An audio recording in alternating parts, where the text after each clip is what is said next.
নমস্কার, আপনারা শুনছেন গল্প একান্তে। একান্তে গল্প শোনার আদর্শ ঠিকানা, যেখানে পাবেন চেনা অচেনা সাহিত্যিকদের অনন্য সব লেখনীগুলি। আজ শুনবেন সাহিত্যিক প্রভাত কুমার মুখোপাধ্যায়ের লেখা স্বর্ণসিংহ অবলম্বনে গল্প শেষ উইল। গল্প পাঠে আমি রিয়া। গল্পটি শুনতে শুনতে গল্প একান্তে চ্যানেলটি সাবস্ক্রাইব করে বেল আইকন প্রেস করে অল নোটিফিকেশন অন করে রাখুন, যাতে নতুন গল্প এলেই ঝট করে আপনার কাছে পৌঁছে যায়। চলুন শোনা যাক আজকের গল্প।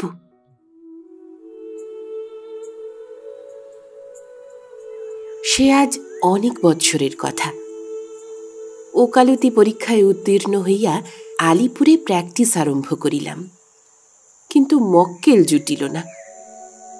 মাস 6 কাল বার লাইব্রেরিতে বসিয়া অন্যান্য নব্য উকিলগণের সহিত নানাবিধ ঘোষ গল্প করিয়া ক্রমে শ্রান্ত হইয়া পড়িলাম।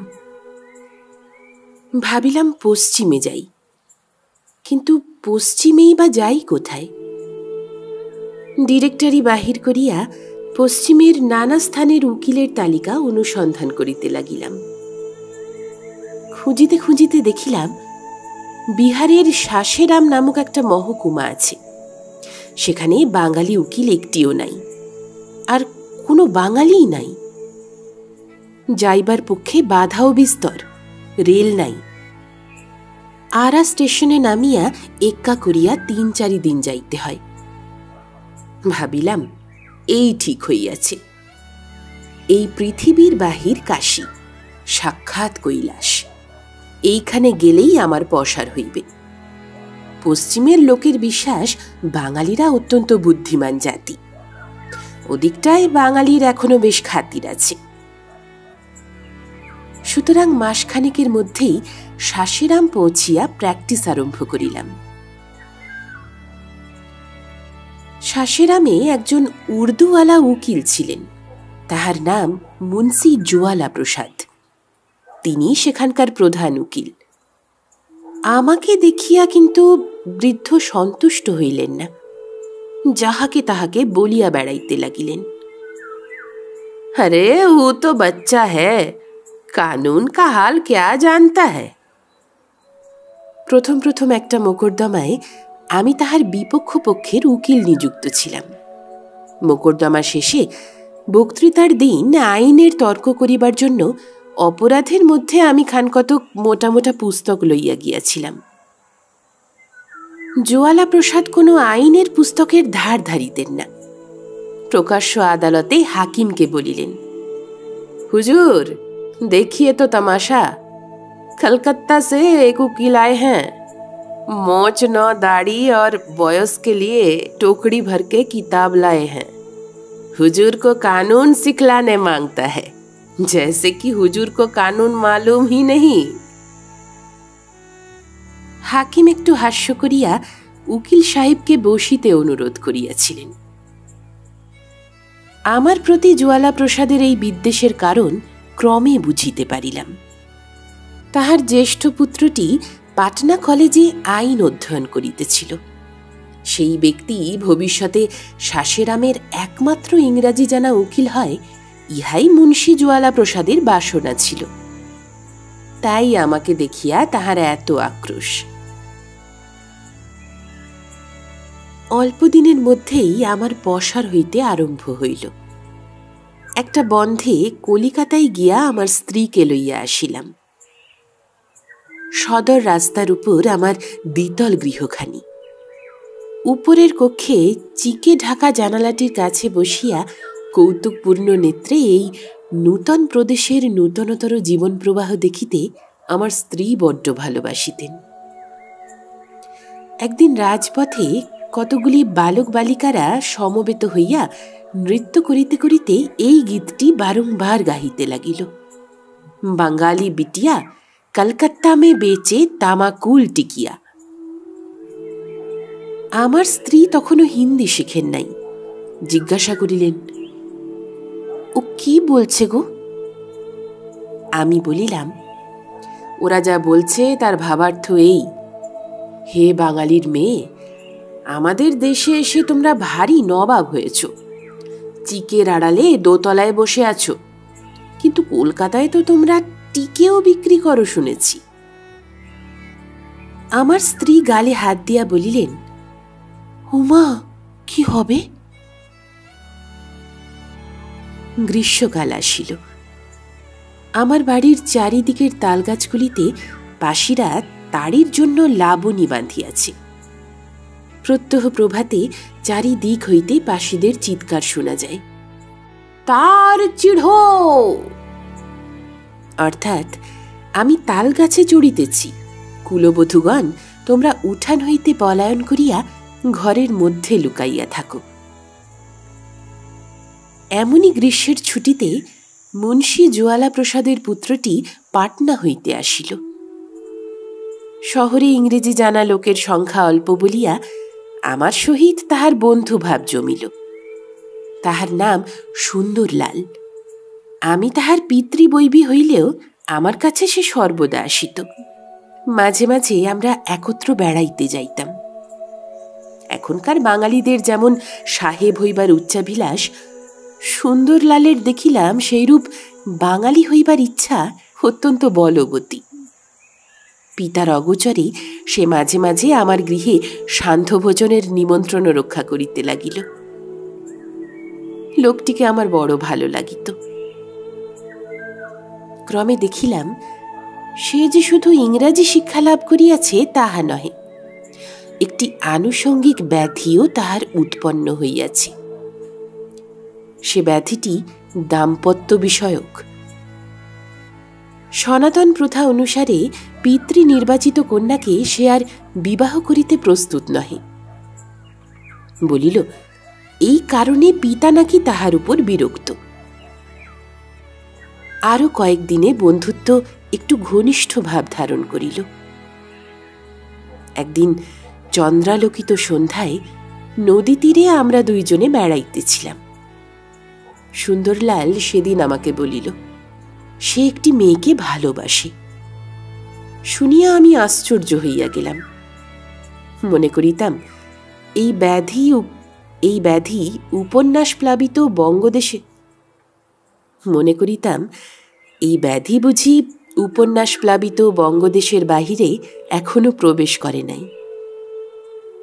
জিজ্ঞাসা করিলাম, তাহার নাম কি? পান্না। কত বড়? তাহার বয়স 14 বৎসর। দেখিলাম তবে তো ইহা একটা রীতিমতো রোম্যান্সের কাণ্ড। বন্ধুকে আবার জিজ্ঞাসা করিলাম, মেয়েটি কোথায়? আমাদের গ্রামে। আমি জানিতাম মুন্সী জোয়ালা প্রসাদের বাড়ি সদর হইতে 6 মাইল দূরে পাটলি নামক গ্রামে। রহস্য করিয়া বলিলাম, তাই এত ঘন ঘন বাড়ি যাওয়া হয় বুঝি? সুন্দরলাল বলিল, কোথায় ঘন ঘন যাই, আসিয়াই একবার গিয়াছিলাম, আর এই সেদিন আরো একবার গিয়াছিলাম মাত্র। প্রথমবার শুধু দেখা পাইয়াছিলাম, তাহার সহিত কথা কহিবারও সুযোগ হয় নাই, তাই দ্বিতীয়বার গিয়াছিলাম। হাসিয়া বলিলাম, এখানে তবে মরিতেছ কেন? আমি হইলে তো ছুটির কয়টা মাস সেইখানেই থাকিয়া যাইতাম। সুন্দরলাল বলিল, আকাঙ্ক্ষার যদি অনুসরণ করিতাম তবে আমিও তাহাই করিতাম। আমি জানি আমি যদি কাছাকাছি থাকি তবে সর্বদা তাহাকে দেখিবার, তাহার সঙ্গে কথা কহিবার সুযোগ অন্বেষণ করিয়া বেড়াইব। তাহা হইলে নিজেকে সংযত করিয়া রাখিতে পারিব না। আর এইরূপ চলিলে গ্রামের লোকের মধ্যে কি প্রকার আলোচনা উত্থিত হইবে তাহা ভাবিয়া দেখো। আমি যাহাকে ভালোবাসি, আমি কি তাহার... সুন্দরলাল আর বলিতে পারিল না, কিন্তু আমি তাহার মনের ভাব বুঝিলাম। আমি এতক্ষণ ব্যাপারটিকে পরিহাসের বিষয় স্বরূপই মনে স্থান দিয়াছিলাম, কিন্তু সুন্দরলালের এই কথায় সে ভাব আমার মন হইতে তিরোহিত হইল। পরিহাসের স্বর পরিত্যাগ করিয়া জিজ্ঞাসা করিলাম, মেয়েটি কে? আমাদের গ্রামে একটি পেনশনপ্রাপ্ত বৃদ্ধ সৈনিক পুরুষ আছেন। তাহার নাম সুবেদার অযোধ্যানাথ। পান্না তাহারই পৌত্রী। তাহারা কি তোমাদের স্বজাতি? স্বজাতি বই কি, তবে বাধা কি? তোমার পিতার নিকট তোমার বাসনা কখনো ব্যক্ত করিয়াছিলে? করিয়াছিলাম, নিজে করি নাই, অন্য লোক দিয়া বলাইয়াছিলাম। অযোধ্যানাথ আমাকে তাহার নাত জামাই করিতেও প্রস্তুত ছিলেন, কিন্তু তাহাদের কুলগত কোনো দোষ আছে বলিয়া জাতি ভয়ে পিতা কিছুতেই সম্মত হন নাই। সে মেয়ের আরো অনেক স্থলে বিবাহের সম্বন্ধ হইয়াছিল, কিন্তু কেহই সম্মত হয় না। নহিলে আমাদের ঘরে অত বড় মেয়ে কখনো অবিবাহিত থাকে? এত কিছু শুনিয়া আমার মন কিছু বিষণ্ণ হইল। হে যে উপন্যাসের মতোই কাণ্ড কারখানা দেখিতেছি, কিন্তু উপন্যাসে সুখ সম্মিলনটা প্রায় কোনো না কোনো উপায়ে সংঘটিত হইয়া যায়। এক্ষেত্রে কি তাহা হইবে না? তাহার পর সুন্দরলাল অনেক কথা বলিল, সকল কথাই তাহার প্রণয়িনীর সম্বন্ধে। সুন্দরলাল স্পষ্ট বলিল, প্রণয়ের আবেগটা সমস্তই তাহার তরফ হইতে। বালিকা সম্ভবত ভালো মন্দ কিছুই জানে না, তাহার জানিবার বয়সও নহে, আর সুযোগও ঘটে নাই। বাড়ি ফিরিয়া আসিয়া রাত্রে আমার স্ত্রীকে সকল কথা বলিলাম। ইহার পর আরো 2 মাস কাটিল। আমার বেশ পসার হইয়া আসিতেছে। এখন প্রত্যেক বড় মোকদ্দমায় কোনো না কোনো পক্ষে আমি নিযুক্ত থাকি। সুন্দরলাল পাটনায় ফিরিয়া গিয়াছে। ইতিমধ্যে কয়েকবার সুন্দরলালের সহিত তাহাদের গ্রামে গিয়াছিলাম। সুবেদার অযোধ্যানাথের সহিত সাক্ষাৎ করিয়া আসিয়াছি। দূর হইতে অতর্কিতে আমার বন্ধুর মনোহারিণীকেও দেখিয়া আসিয়াছি। মেয়েটি বেশ সুন্দরী বটে। তাহাকে ভালোবাসিয়াছে বলিয়া সুন্দরলালকে দোষ দিতে পারা যায় না। প্রথম যেদিন পাটলি হইতে ফিরিয়া আসিলাম, আমার স্ত্রী সর্বাগ্রে জিজ্ঞাসা করিলেন, পান্নাকে দেখলে? দেখলাম বই কি। কেমন দেখতে গো? জ্ঞানীজনেরা বলিয়া থাকেন, নিজের স্ত্রীর সম্মুখে কখনো অন্য কোনো স্ত্রীলোকের রূপের প্রশংসা করিও না, করিলে বিপদের সম্ভাবনা আছে। তাই সাবধানতা অবলম্বন করিয়া বলিলাম, দেখতে আর মন্দ কি? স্ত্রী বলিলেন, তবু কিরকম দেখতে, কিরকম রং, মুখ চোখ কিরকম?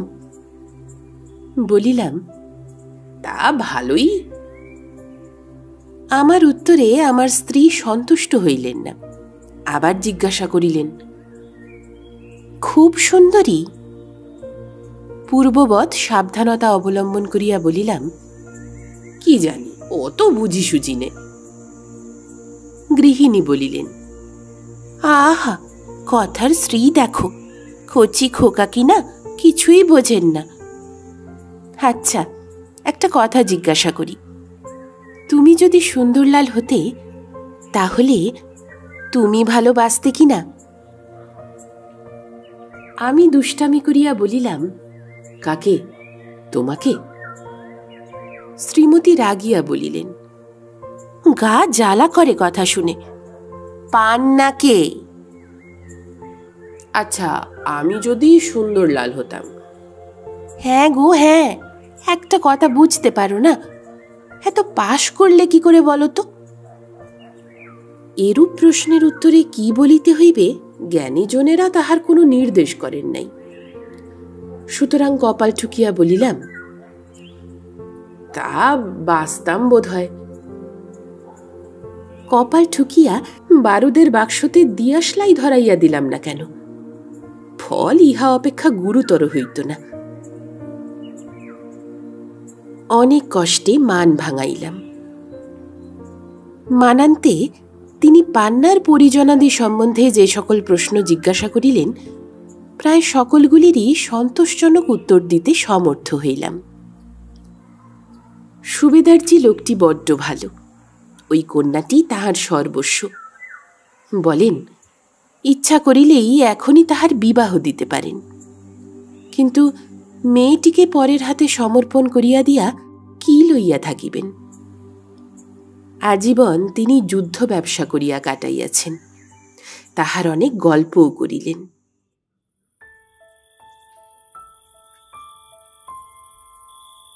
আষাঢ় মাস।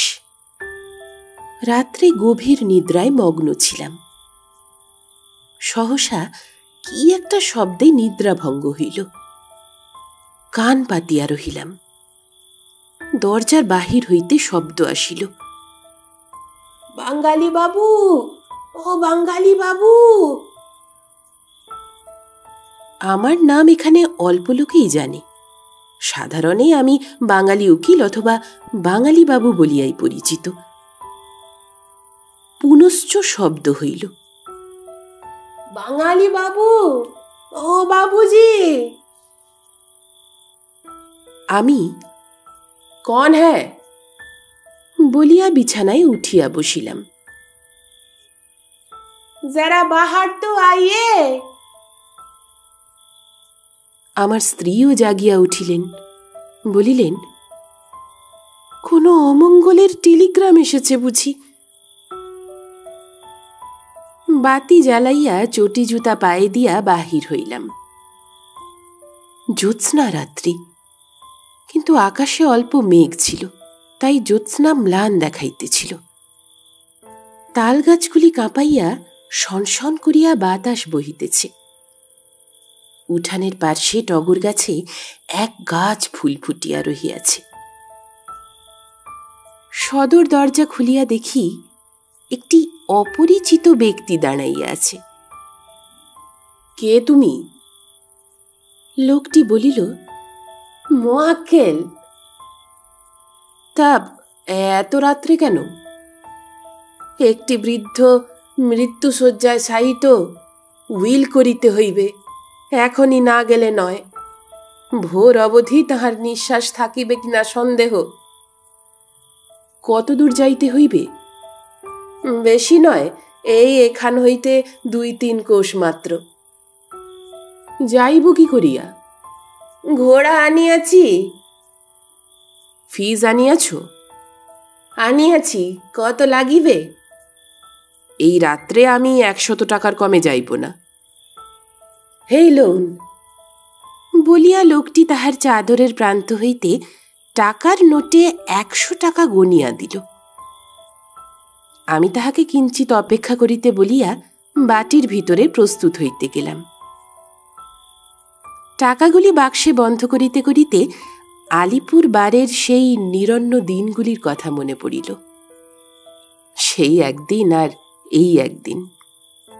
তখন সারাটা দিন কাছারিতে হত্যা দিয়া পড়িয়া থাকিলেও মক্কেল দেবতার দর্শন পাওয়া যাইত না। আর এখন সেই দেবতা 2 প্রহর রাত্রে আসিয়া হাঁকাহাঁকি করিয়া ঘুমটুকু নষ্ট করিয়া দিল।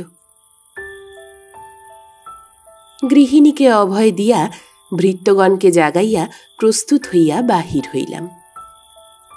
অশ্বারোহণ করিতে করিতে জিজ্ঞাসা করিলাম, তা বৃদ্ধটি কে? আমার সঙ্গী বলিল, সুবেদার অযোধ্যানাথ। সুবেদারজি? তাহারই আসন্নকাল উপস্থিত বলিয়া আমি দুঃখে মৌন হইয়া পড়িলাম। এই যে 15 দিন হইল আমি তাহার কাছে বসিয়া কত যুদ্ধ কাহিনী শ্রবণ করিয়া আসিয়াছি। ঘণ্টাখানিক অশ্বারোহণের পর আমার সেই পূর্ব পরিচিত গ্রামটিতে গিয়া উপনীত হইলাম। সুবেদারজি আমাকে বলিলেন, বাবু হাসিয়াছেন? হাসুন, বসুন, আমি তো চলিলাম। আমি বলিলাম, না সুবেদারজি, ও কথা কেন বলেন? আপনি ভালো হইবেন, আবার আপনার কাছে কত যুদ্ধের গল্প শুনিব। শুনিয়া সুবেদারজির মুখে ক্ষীণ হাস্যরেখা দেখা দিল। বলিলেন, রামজির ইচ্ছা, তাহার যাহা ইচ্ছা হইবে তাহাই হইবে।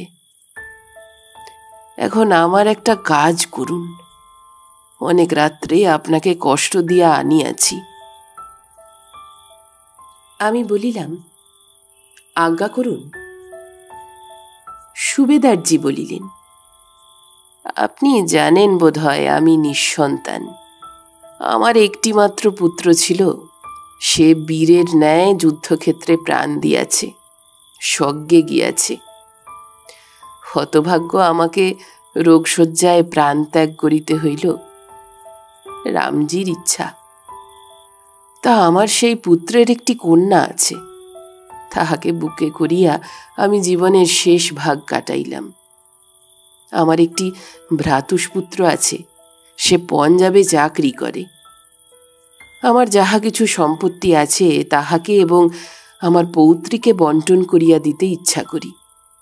আপনি এই মর্মে একটি উইল প্রস্তুত করুন। আমার একটি স্বর্ণ নির্মিত সিংহ আছে। আমি যখন বর্মা যুদ্ধে গিয়াছিলাম, সেই সময়ে রাজবাটি লুট করিতে গিয়া সেইটি পাই। সিংহটি ওজনে 30 সেরেরও উপর। সোনাটার দাম প্রায় 50,000 টাকা হইবে। আমার পৌত্রীকে যে বিবাহ করিবে সে ওই সিংহটির যৌতুক পাইবে। আমার লোহার সিন্দুকটিতে ওই সিংহ রক্ষিত আছে। এ কথা এতদিন কেহ জানিত না, জানিলে ডাকাতেরা আসিয়া সিংহটি লইয়া যাইত।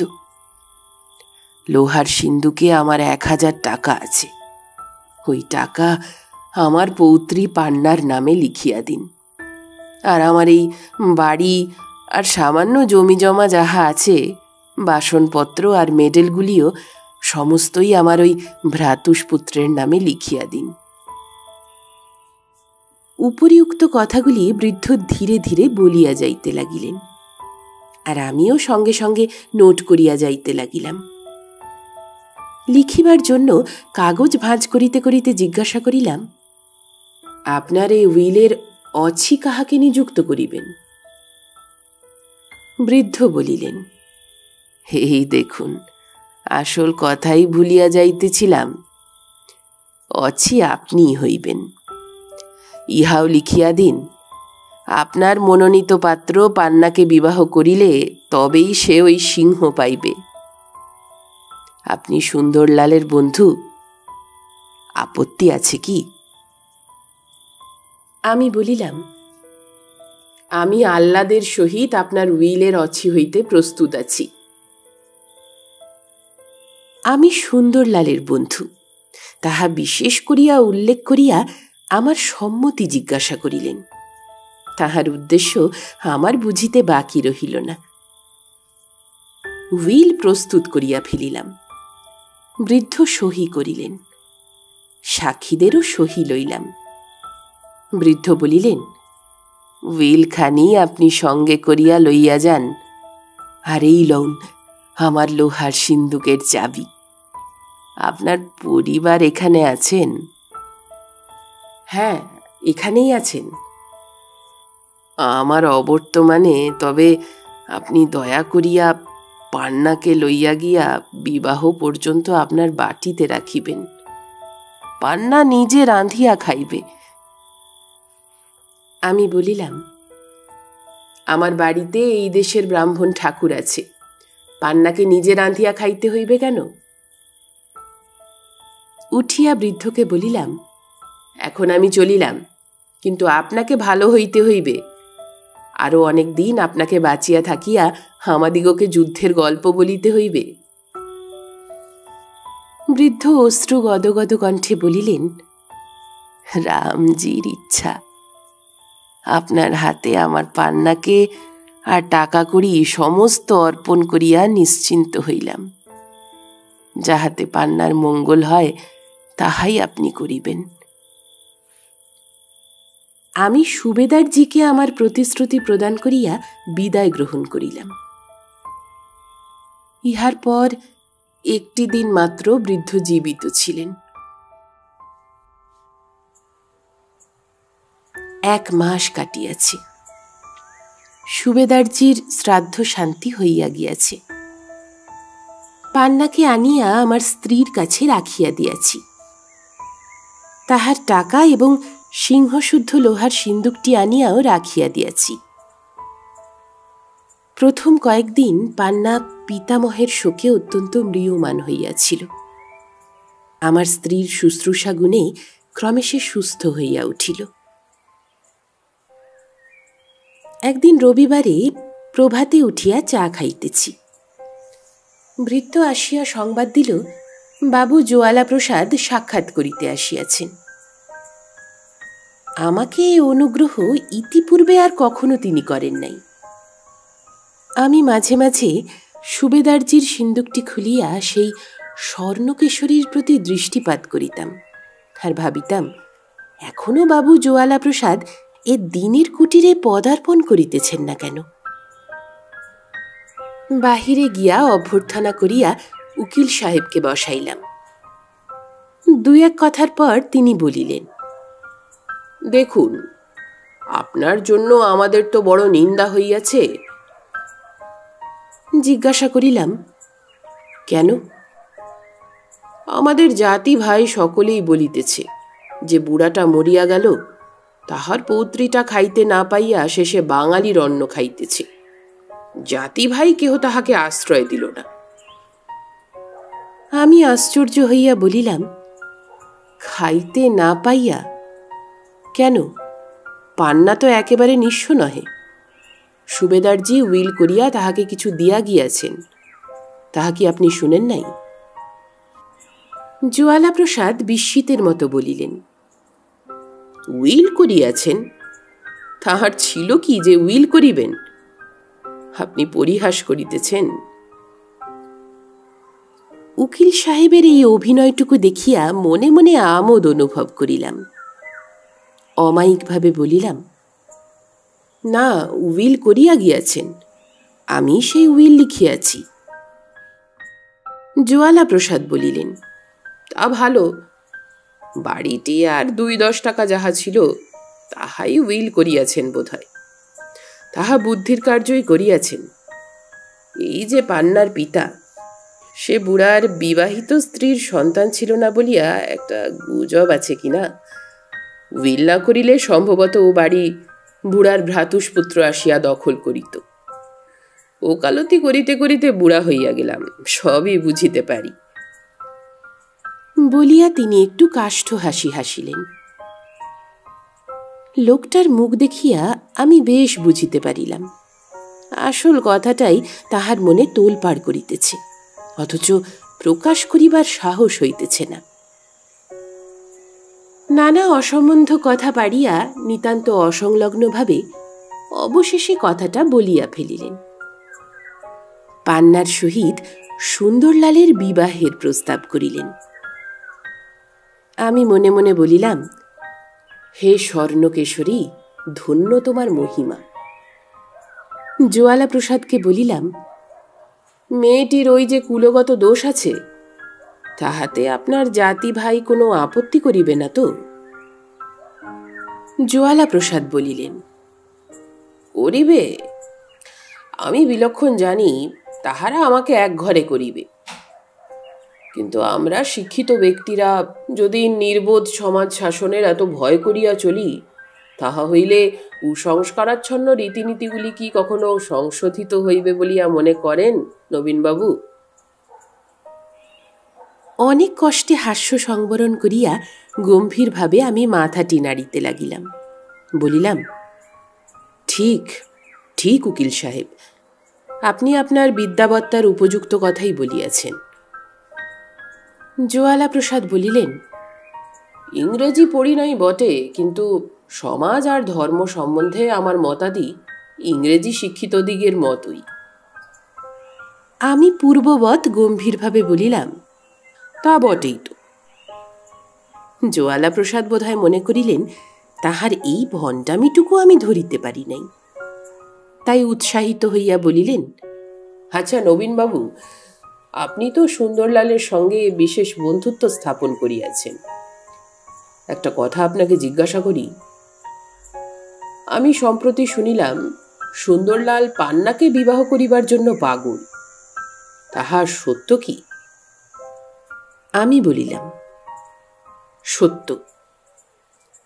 জোয়ালা প্রসাদ উৎসাহের সহিত বলিলেন, তবে আমার মনের সকল দ্বিধাই এখন কাটিয়া গেল। হউক পান্না কুজাতি, হউক সে অর্থহীনা, আমার পুত্র যাহাকে হৃদয়ে সমর্পণ করিয়াছে, আমি তাহাকে পুত্রবধূ করিব। আমার পুত্রের সুখ বড় না জাতি বড় নবীনবাবু? হাস্যের এত প্রচণ্ড শক্তি রোধ করিবার ক্ষমতা যে আমার আছে, পূর্বে তাহা জানিতাম না। পূর্ববৎ শান্তভাবে বলিলাম, আপনার পুত্রের সুখী বড় উকিল সাহেব? জোয়ালা প্রসাদ বলিলেন, তবে আপনার মত আছে? আমি কিয়ৎক্ষণ চিন্তা করিবার ভান করিলাম। জোয়ালা প্রসাদের মুখ কালিমাময় হইয়া আসিতে লাগিল। তাহার মনে হইল, তবে বুঝিবা আমি অমত করি। আমাকে নিরুত্তর দেখিয়া জোয়ালা প্রসাদ বলিলেন, সুন্দরলাল যখন আপনার প্রিয় বন্ধু, তখন অবশ্যই তাহার শুভ ইচ্ছা আপনি করিবেন। শেষে আমি বলিলাম, আমার মত আছে। শুনিয়া স্বর্ণলোভী বৃদ্ধ আনন্দে যেন অধীর হইয়া উঠিলেন। প্রথমে স্বর্ণসিংহের অস্তিত্ব বিষয়ে অজ্ঞতার ভানটুকু দেখাইতে যেরূপ কৃতকার্য হইয়াছিলেন, এখন এই অপরিমিত আনন্দোচ্ছ্বাসটুকুকে গোপন করিতে সেরূপ কৃতকার্য হইতে পারিলেন না। আসল আনন্দ গোপন করাই বোধহয় মানুষের পক্ষে সর্বাপেক্ষা কঠিন কাজ। পান্না সুন্দরলালের বিবাহ হইয়া গিয়াছে। Willey probate লইয়াছি। পান্নার 1000 টাকা তাহার নামে কোম্পানির কাগজ কিনিয়া দিব বলিয়া রাখিয়া দিয়াছি। সিংহটি জোয়ালা প্রসাদ লইয়া গিয়াছেন। বিবাহের সপ্তাহখানেক পরে আবার নিশীথের শান্তিভঙ্গ করিয়া আমার সদর দরজায় শব্দ উত্থিত হইল। বাবু, এ নবীন বাবু। জাগিয়া উঠিয়া ভাবিলাম, আবার কাহারও উইল করিতে হইবে নাকি। বাহিরে আসিয়া দেখিলাম, লণ্ঠন হস্তে একটা ভৃত্য দাঁড়াইয়া আছে। তাহার পশ্চাতে পান্না ও সুন্দরলাল। আশ্চর্য হইয়া জিজ্ঞাসা করিলাম, কি হে, ব্যাপার কি? ভিতরে চলো, বলিতেছি। ভৃত্যকে বিদায় দিয়া সুন্দরলাল পান্নাকে লইয়া আমার অঙ্গনে প্রবেশ করিল। বলিল, বাবা আমাদিগকে তাড়াইয়া দিয়াছেন। আরে কেন? সে সোনার সিংহটা সমস্ত সোনার নহে, খুব পাতলা সোনার পাতে উপরটা মোড়া ছিল, ভিতরটা সমস্তই তামা। বাবা পূর্বেই বলিয়াছিলেন, উহা গলাইয়া বিক্রয় করিয়া কোম্পানির কাগজ কিনারা রাখিবেন, নহিলে ডাকাইতে কোন দিন সিংহটা নাকি লইয়া যাইবে। আজ সন্ধ্যা হইতে গলানো হইতেছিল। 200 টাকার আন্দাজ সোনা বাহির হইয়াছে, বাকি সমস্ত তামা। বাবা ক্রোধে ক্ষিপ্তের মতো হইয়াছেন, দূর দূর করিয়া আমাদিগকে বাড়ি হইতে তাড়াইয়া দিলেন। আমার স্ত্রী অন্ধকারে বারান্দায় দাঁড়াইয়া সমস্ত শুনিতেছিলেন। তাড়াতাড়ি আসিয়া পান্নার হাত ধরিয়া তাহাকে নিজ কক্ষে লইয়া গেলেন। আমি সুন্দরলালকে লইয়া একটি কক্ষে বসিলাম।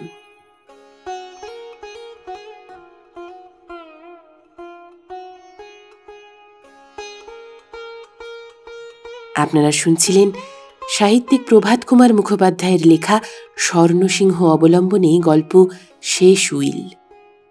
গল্পটি কেমন লাগলো কমেন্ট করে আপনার মূল্যবান মতামত অবশ্যই জানাবেন। ভালো লাগলে একটি লাইক, সকল প্রিয়জনের সাথে শেয়ার, আর পরবর্তী গল্প শোনার জন্য সাবস্ক্রাইব করতে ভুলবেন না। সঙ্গে থাকুন, শুনতে থাকুন গল্প একান্তে।